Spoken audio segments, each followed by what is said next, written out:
My husband told me to prioritize his family gatherings over being with my mother in the hospital. He didn't raise his voice. He didn't look guilty. He said it calmly, like he was explaining a household rule I had somehow missed. "This is how our marriage works," he said. "You should get used to it." I was standing in the hospital hallway when he said that, my back against a cold white wall, my phone pressed so tightly to my ear that my hand was shaking. Behind me, a nurse called my mother's name. Somewhere down the hall, a monitor beeped in a slow, steady rhythm. I remember thinking this wasn't about one dinner. It wasn't even about his family. It was about control, about choosing who mattered and who didn't. I told him I wouldn't make it to the gathering. There was a long pause on the line. Then he said something that changed how I saw my marriage forever. "My name is Nora, and until that week, I thought I understood my marriage." Ethan and I had been together for almost 9 years, 6 of them as husband and wife. We met in our early 20s, built our careers side by side, bought a modest house in a quiet neighborhood, and learned how to argue without raising our voices. At least, that's what I believed. Ethan came from a big, close-knit family. Sunday dinners, birthdays that lasted all weekend, family gatherings that weren't invitations so much as expectations. Missing one wasn't taken lightly. Missing 2 meant questions. Missing 3 meant whispers. In the beginning, I tried to be flexible. "If this one's important to you, we'll go," I'd say. And Ethan would smile, kiss my forehead, and tell me how lucky he was to have a supportive wife. I didn't notice when support slowly turned into obligation.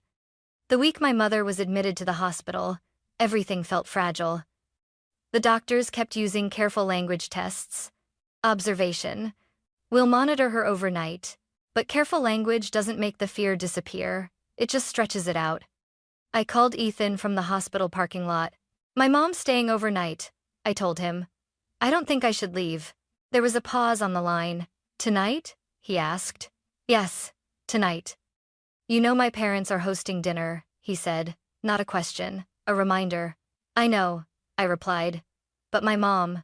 "She's in good hands," Ethan interrupted. "It's not like you can do anything." That sentence landed harder than he probably intended. "I can be there," I said quietly. "That matters," he exhaled sharply. "You're making this bigger than it needs to be." I felt my jaw tighten. "I'm choosing my mom." Another pause. Longer this time. "That's not how marriage works, Nora," he finally said. "Once you're married, your priorities change." I stared at the windshield in front of me, the reflection of the hospital lights blurring in my vision. "My mom is in a hospital bed," I said. "This isn't about priorities, it's about being human." Ethan's voice hardened. "My family is expecting you. It looks bad when you don't show up. It looks bad. Not, 'Are you okay?' Not, 'How's your mom?' Not even 'Do what you need to do.' Just how it would look. This is how our marriage works," he continued. "My family comes first. You should get used to it." I didn't respond right away. I was too busy realizing that this wasn't the first time he'd said something like this. It was just the first time I couldn't ignore it. "I'm staying," I said finally. His answer was immediate. "Fine, do what you want." The call ended before I could say anything else. As I walked back into the hospital, the automatic doors sliding shut behind me, I had the strangest thought. If choosing my mother feels like betrayal to my husband, what does that say about my marriage? That night, sitting beside my mom's bed, listening to the soft hum of machines, I tried to convince myself this was just stress, just bad timing, just a misunderstanding. But deep down, I knew something fundamental had shifted. And there was no going back to the version of us I thought we were. My mother tried to smile when she saw me come back into the room. "There you are," she said softly. "I was starting to think you'd gone home." "I'm not going anywhere," I told her, pulling the chair closer to her bed. "I'm right here." She looked smaller than usual under the thin white blanket. My mother had always been strong, loud laugh, steady hands, the kind of woman who never asked for help even when she needed it. Seeing her like this made my chest tighten in a way I couldn't explain. "Did you talk to Ethan?" she asked. I hesitated for half a second too long. "Yes," I said. "He understands." That was my first lie of the night. A nurse came in to check her vitals, speaking in a calm, practiced tone that somehow made everything feel more serious. After she left, the room fell quiet again, broken only by the rhythmic beeping of the monitor beside my mother's bed. I checked my phone. 5 missed messages. Ethan, what time are you coming? Ethan, dinner's almost ready. Ethan, my mom keeps asking where you are. Ethan, this is awkward, Nora. Ethan, you're putting me in a really bad position. I stared at the screen, my fingers hovering over the keyboard. I typed, I'm staying with my mom tonight. Then I deleted it. I didn't owe him another explanation. Not tonight. I slipped my phone back into my bag and focused on my mother instead. We talked quietly about nothing important. The weather. A neighbor she'd run into last week. A show she wanted to watch when she got home. Ordinary things, said carefully, as if we were both afraid that acknowledging the fear would make it worse. At some point, she reached for my hand. You don't have to stay all night, she said. I know Ethan probably wants you home. There's nowhere else I'd rather be, I replied. She studied my face, then nodded. You've always been like this, she said. Loyal to a fault. I smiled, but the word loyal echoed uncomfortably in my head. Around 9 that evening, my phone buzzed again. I glanced at the screen. Ethan is calling. I stepped out into the hallway before answering. What? I asked quietly.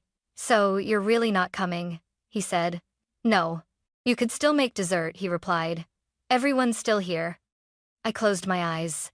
Ethan, my mom is scared. I'm not leaving her.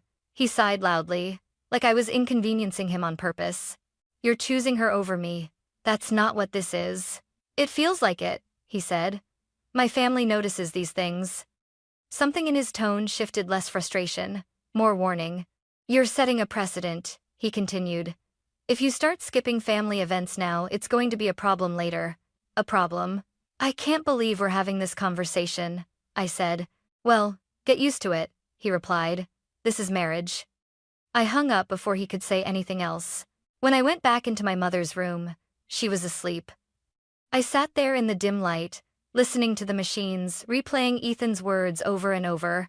You're setting a precedent. For the first time, it occurred to me that this wasn't about a single dinner. It was about training me to choose correctly next time. And suddenly, staying felt like the only choice I had left. I didn't go home that night.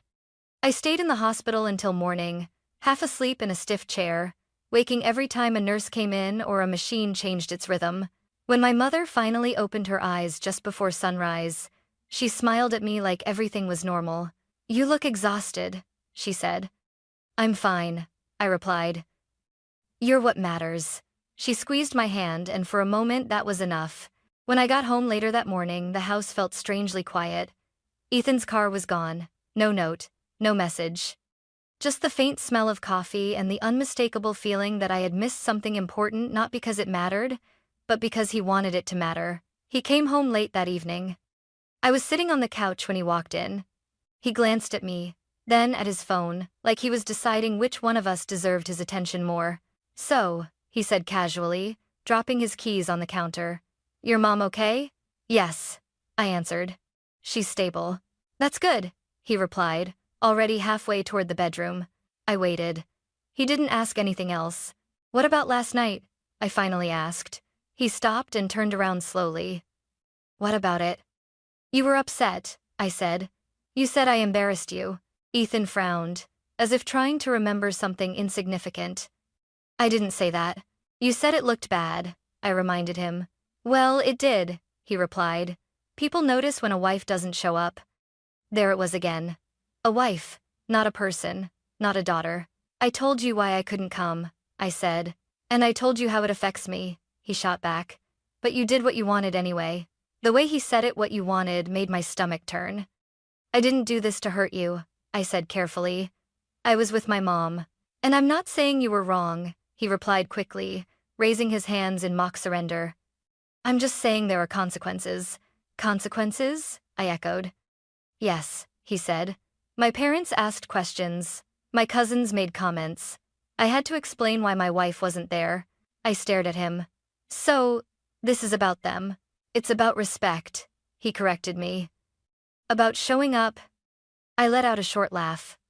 My mom was in a hospital bed, and my family was sitting around a table with an empty chair, he said. Both things can be true. That was the moment something inside me went cold.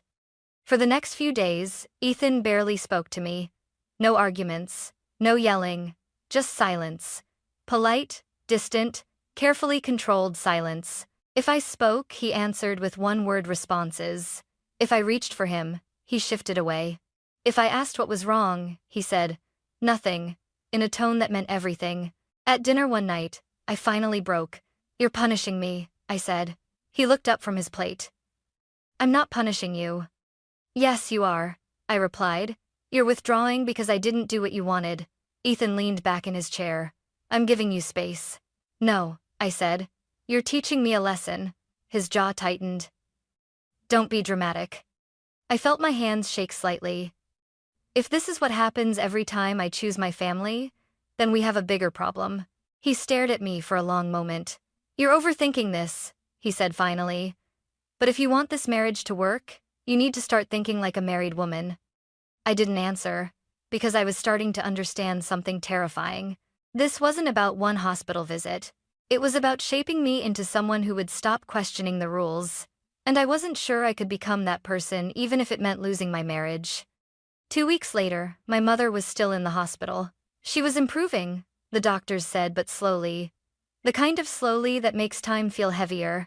I split my days between work, the hospital, and home, moving on autopilot, trying not to think too far ahead.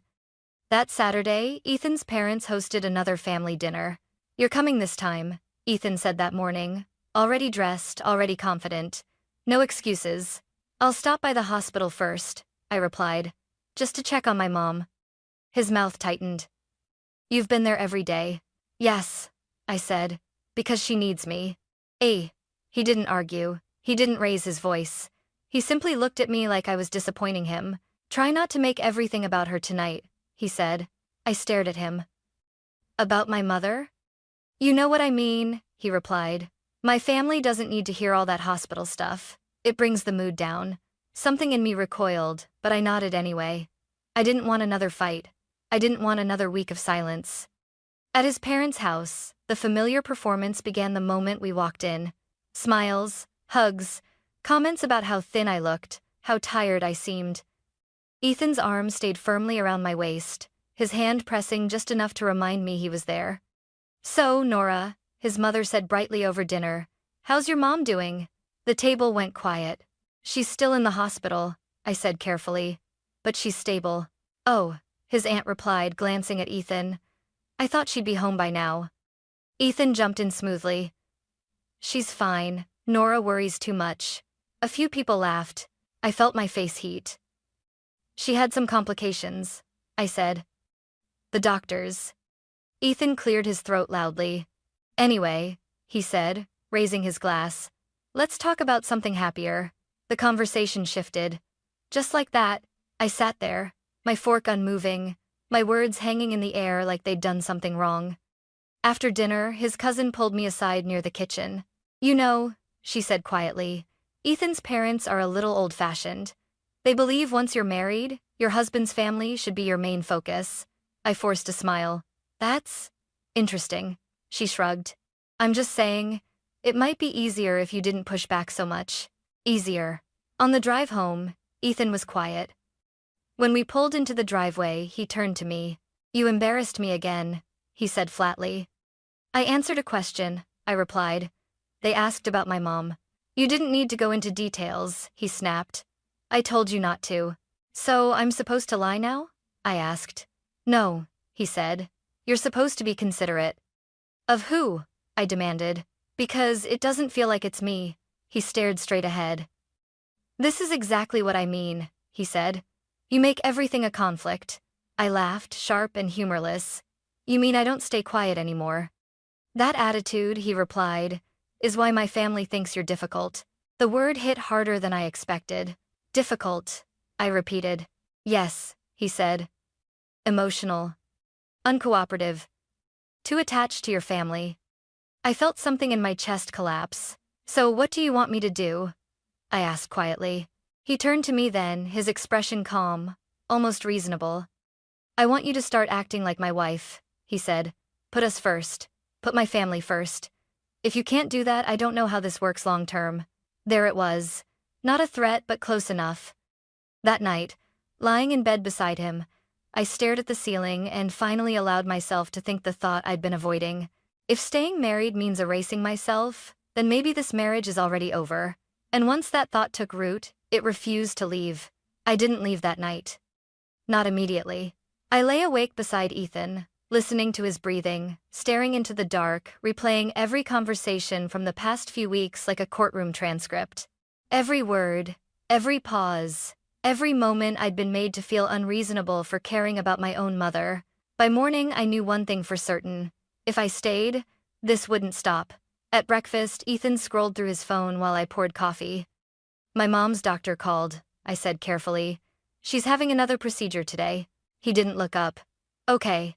I'm going to the hospital after work, I added. That got his attention. We're supposed to have dinner with my parents tonight, he said. I know, I replied. I won't be there. He sighed, slow and deliberate. Nora, you're doing this again. No, I said quietly. I'm choosing. His eyes narrowed. Choosing what? Myself, I answered, and my family. The silence that followed was heavy, almost theatrical. You're being selfish, he said finally. Marriage isn't about doing whatever you want, and it's not about obedience either, I replied. He laughed, sharp and dismissive. You really think you can just walk away every time things don't go your way? I didn't answer him. I went upstairs instead. I packed a bag. Just the essentials. Clothes, toiletries, my laptop, documents. I suddenly realized I should have copied months ago.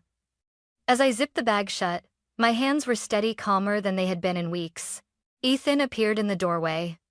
What are you doing? He asked. I need space, I said. Real space. He crossed his arms. So you're leaving? For now. He shook his head. This is ridiculous. You're blowing everything out of proportion. Maybe, I said. But I can't keep living like this. Emma, you're overreacting because you're emotional, he replied. Once your mom gets better, you'll see this clearly. I looked at him, then really looked at him. You don't get to decide when my feelings are valid, I said. And you don't get to decide who I'm allowed to care about. His expression hardened. If you walk out that door, he said slowly, don't expect things to be the same when you come back. I paused with my hand on the bag. I don't want them to be, I replied. I drove straight to my sister Rachel's place. When she opened the door and saw my face, she didn't ask questions. She just pulled me into a hug. That night, lying on her couch, I opened my laptop and typed something I never thought I would. Do I have to leave my home if I separate from my husband? I wasn't planning a divorce. Not yet. But for the first time, I was preparing for the possibility. And deep down, I knew this wasn't a temporary escape. It was the beginning of something I couldn't undo even if I wanted to. I didn't sleep much that night. Not because I missed Ethan, but because my mind wouldn't slow down. For the first time in weeks, I wasn't replaying his words. I was asking myself new questions. What did separation actually mean? What could he legally do? And what, exactly, was I allowed to protect? The next morning, while my sister was at work, I sat at her kitchen table with a cup of coffee and called a family law office. I just need information, I told the receptionist quickly. I'm not filing anything yet. That sentence mattered more than I realized. The lawyer I spoke to was calm, direct, and completely unimpressed by phrases like, "This is how marriage works." All of it. She asked practical questions. Who owned the house? Whose name was on the mortgage? Whether there were children. Whether there had been threats. When I told her the house was in my name purchased before the marriage, there was a pause. That changes things, she said. For the first time in weeks, my chest loosened. She explained my options. Separation, boundaries, written communication only. What emotional coercion looked like when it showed up in patterns instead of bruises. You're allowed to leave, she said. And you're allowed to decide when or if you go back. I wrote everything down. That afternoon, Ethan's messages started again. Can we talk like adults? You're scaring my parents. You're making this bigger than it needs to be. I didn't reply right away. Instead, I drafted a single message, read it 3 times, then sent it. I need space. Please don't come to Rachel's. I'll reach out when I'm ready to talk. His response came instantly. So, you're freezing me out now? I stared at the screen, my heart pounding not with fear but with clarity. This wasn't about communication. It was about access. When I didn't answer, his tone shifted. You can't just disappear, he wrote. We're married. I typed back one last message. Being married doesn't mean I stop being a person. Then I muted the conversation. That evening, I went back to the hospital to sit with my mom. She was more alert, joking with the nurse, complaining about the food. When she saw me, her face softened. You look lighter, she said. I feel different, I replied. I didn't tell her everything. I didn't need to. Sitting there, holding her hand, I realized something important. For weeks, I had been told what a good wife should look like, but no one had ever asked what it cost me to become her. As I left the hospital that night, I understood this was no longer about saving my marriage. It was about saving myself, and now that I knew my rights, I wasn't willing to give them up quietly. The moment Ethan realized I wasn't coming back quietly, everything changed. It started with calls from people who never used to call me directly. His mother left a voicemail, her voice tight and controlled. Marriage is about sacrifice, Nora. I hope you remember that. A mutual friend messaged me. Ethan's really struggling. You should hear his side. Even my own aunt texted, gently at first. Are you sure you're not being too harsh? Too harsh. Meanwhile, Ethan's messages grew longer and colder. You're tearing our family apart. You're making me look like the bad guy. I never told you not to see your mom. You're exaggerating. I read those lines over and over, my stomach twisting. For a moment, I doubted myself. Had he really said it that way? Had I misunderstood? That's when I opened my notes, the ones I'd started keeping after leaving. Dates, exact phrases, screenshots, patterns. This is how our marriage works. My family comes first. You should get used to it. Seeing it all laid out erased the fog instantly. When Ethan finally showed up at my sister's door unannounced, standing too close, smiling like nothing was wrong, I didn't open it. We need to talk, he said through the door. You're taking this too far. I asked you not to come, I replied, my voice shaking but firm. You can't just shut me out, he insisted. I'm your husband. I stepped back and called my sister into the hallway. Rachel stood beside me and spoke calmly. You need to leave. If you don't, we'll involve someone who can make you. There was a long pause. Then his voice dropped. So this is what you've turned into, he said. Cold. Ungrateful. I didn't respond. Later that night, I emailed my lawyer. Not with questions this time, but with a decision. The next morning, I sent Ethan one final message.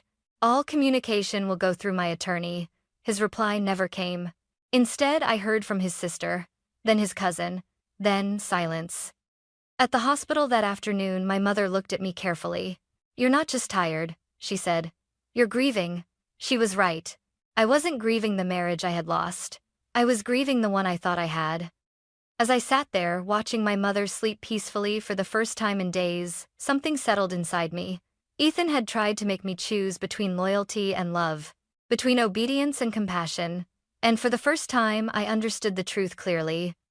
Any marriage that requires you to abandon your humanity isn't a partnership, it's a performance. And I was done playing my role no matter how loud the audience became. The divorce didn't happen all at once. There were papers, waiting periods, long emails written in careful, emotionless language, meetings where my life was reduced to bullet points and signatures. Ethan didn't fight the process the way I expected him to. Once the legal boundaries were clear, once access was no longer guaranteed, he pulled back. His messages stopped. His family went quiet. The pressure dissolved not because they understood, but because they no longer had leverage. My mother came home from the hospital 2 weeks later. The first night she slept in her own bed. I lay awake on the couch beside her room, listening to the familiar sounds of the house. No monitors, no hospital lights, just silence, and for once it didn't feel threatening. You stayed, she said to me the next morning over coffee. You didn't disappear. I never would, I replied. I moved into a small apartment a month later, nothing fancy, but it was mine. I hung pictures I liked. I made decisions without explaining them to anyone. I spent Sundays with my mom, not because I had to, but because I wanted to.